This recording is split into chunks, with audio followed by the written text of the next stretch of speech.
মূল্যবৃদ্ধি আকাশ ছোঁয়া। রাজ্যে প্রতিদিন বাড়ছে নিত্য প্রয়োজনীয় দ্রব্যমূল্যের দাম। চাল, চিনি, ডাল, লবণ, তেল এবং ডিমের দাম আকাশ ছোঁয়া। বন্যা এবং বৃষ্টি পরিস্থিতির মধ্যেই এবার বাড়ছে নিত্য প্রয়োজনীয় সামগ্রীর দাম। ভয়ঙ্কর মূল্যবৃদ্ধিতে হাহাকার অবস্থা সাধারণ মানুষের। আগে ২৬ কেজি ওজনের চালের ব্যাগের যে দাম ছিল ১২২০ টাকা, এবার সেই একই ব্যাগের দাম ১৪১০ টাকা। কেবল বিপিটি নয়, সমান্তরালভাবে বেড়েছে সোনাশক্তি চালের দাম। এদিকে প্রতি কেজি চিনিতে একেবারে বেড়ে গেল ৬ টাকা।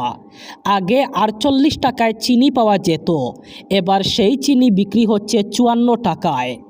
এদিকে বাজারে লিটার প্রতি ৫ টাকা দাম বেড়েছে সরষের তেলের। রাজ্যে আগত জনগণনা নিয়ে এবার বড় নির্দেশ দিল জিএমসি অর্থাৎ গৌহাটি মিউনিসিপাল কর্পোরেশন। ২০২৭ সালে হতে যাওয়া জনগণনায় জড়িত কর্মচারীদের কঠোর নির্দেশ দিয়েছে জিএমসি। জনগণনার কাজে কোনো গাফিলতি করলেই যেতে হবে জেলে। ২০২৭ সালে হতে যাওয়া জনগণনায় জড়িত যে সকল কর্মচারীরা আছেন তাদের জন্য এই কঠোর নির্দেশিকা জারি করা হয়েছে। জনগণনার কাজে যে কোনো ধরনের গাফিলতি বরদাস্ত করা হবে না। গাফিলতি করলেই কর্মচারীদের বিপদ নিশ্চিত। সর্বনিম্ন ৩ বছরের জেল পর্যন্ত হতে পারে। অস্ট্রেলিয়া, নিউজিল্যান্ড অথবা কানাডার মতো এবার ভারতের নোটও তৈরি হবে প্লাস্টিক অথবা পলিমার দিয়ে। এই নোট জলে ভিজবে না, অনেক জোর লাগালেও ছেঁড়া যাবে না। সূত্র মারফত জানা গেছে রিজার্ভ ব্যাঙ্ক অফ ইন্ডিয়া শীঘ্রই দেশে এ ধরনের নোট প্রচলনের প্রথম পরীক্ষামূলক প্রকল্প চালু করতে চলেছে। ভারতে নতুন প্রজন্মের মুদ্রা প্রচলনের জন্য আরবিআইয়ের পরিকল্পনার এটি পরবর্তী ধাপ হতে চলেছে। প্রাথমিক পর্যায়ে রিজার্ভ ব্যাঙ্ক কম মূল্যের নোট দিয়ে পলিমার নোটের পরীক্ষা করবে। মহাকাশে পাড়ি দিল দেশের প্রথম অরবিটাল রকেট বিক্রম-১। শনিবার দুপুর ১২টা ৫ মিনিটে অন্ধ্রপ্রদেশের শ্রীহরিকোটা থেকে সেটির উৎক্ষেপণ করা হয়। প্রাথমিকভাবে শনিবার সকাল 11:30টায় বিক্রম-১ উৎক্ষেপণ করার কথা ছিল, কিন্তু ৫ মিনিট আগেই তা স্থগিত করে দেওয়া হয়। ঠিক কী কারণে শেষ মুহূর্তে এই সিদ্ধান্ত নেওয়া হয় তা স্পষ্ট নয়, তবে সূত্রের খবর ছিল গোটা বিষয়টি পরিকল্পিত। তারপরে দুপুর 12টা 5 মিনিটে রকেটটি মহাকাশের উদ্দেশ্যে রওনা দেয়। শনিবার সকালে বিক্রম-১ উৎক্ষেপণ নিয়ে এক্স হ্যান্ডেলে পোস্ট করেন প্রধানমন্ত্রী নরেন্দ্র মোদী। তিনি লেখেন, ভারতের মহাকাশ যাত্রায় এক নতুন দিগন্ত খুলে গেল।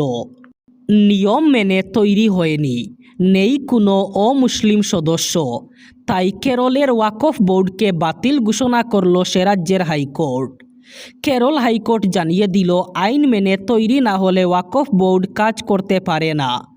যতদিন না নতুন করে সংবিধান মেনে ওয়াকফ বোর্ড গঠিত হয়, ততদিন ওয়াকফ সম্পত্তি দেখাশোনা করবেন ওয়াকফের দায়িত্বে থাকা সচিব। আসলে কিছুদিন আগে কেরল হাইকোর্টে একটি মামলা দায়ের করেছিল বিজেপি নেতা শন জর্জ এবং একটি খ্রিস্টান সংগঠন। মামলাকারীর দাবি ছিল, কেরলে বর্তমান যে ওয়াকফ বোর্ড কাজ করছে সেটা অসাংবিধানিক। নতুন ওয়াকফ সংশোধনী আইন মেনে তৈরি করা হয়নি, তাই ওই কমিটিকে নিষ্ক্রিয় ঘোষণা করা হোক। এই মামলার শুনানিতে কেরল হাইকোর্টের প্রধান বিচারপতি সৌমেন সেন এবং বিচারপতি বি.এম. সূর্যকুমারের বেঞ্চ অন্তর্বর্তী রায় জানালো, বুলডোজার ব্যবহার করে বেআইনি ও দখলীকৃত নির্মাণ ধ্বংসের উপরে সামগ্রিক নিষেধাজ্ঞা আরোপ করা সম্ভব নয়, তবে মানুষকে শাস্তি দেওয়ার লক্ষ্যে নির্দিষ্টভাবে বেছে বেছে পদক্ষেপ করা উচিত নয়। বুলডোজার অ্যাকশনের বিরুদ্ধে দায়ের হওয়া একগুচ্ছ মামলার শুনানি শুনতে অস্বীকার করে এমনটাই জানিয়ে দিল সুপ্রিম কোর্ট। ২০২৪ সালে সুপ্রিম কোর্টের দেওয়া ঐতিহাসিক নির্দেশ লঙ্ঘন করা হচ্ছে, এই মর্মে দায়ের হওয়া মামলার শুনানিতে শীর্ষ আদালত জানায়, এই সংক্রান্ত মামলাগুলির শুনানি করতে হবে সংশ্লিষ্ট হাইকোর্টগুলিতেই।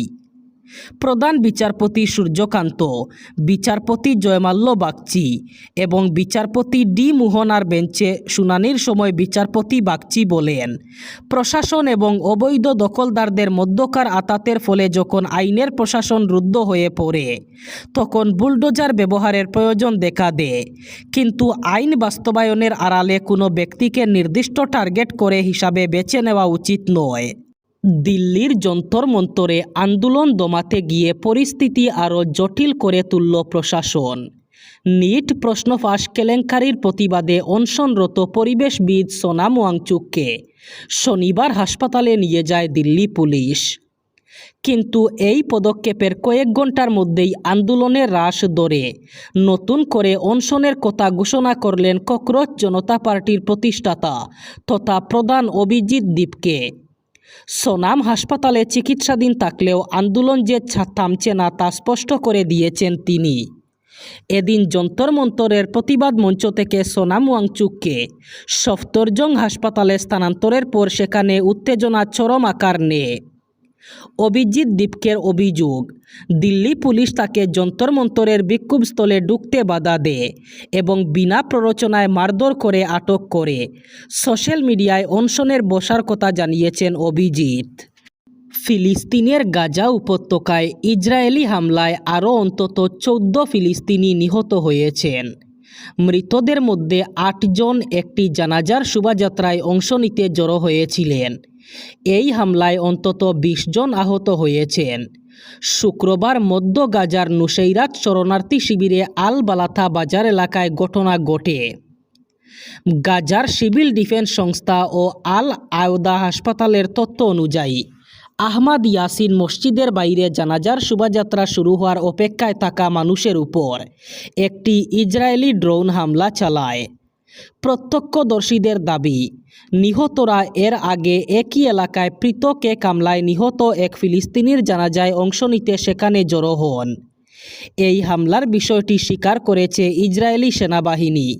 তাদের দাবি, মধ্য গাজায় একটি সন্ত্রাসী গোষ্ঠীকে লক্ষ্য করে অভিযান চালানো হয়েছিল, তবে এতে বেসামরিক মানুষের হতাহতের অভিযোগ তদন্ত করে দেখা হচ্ছে বলেও জানিয়েছে তারা।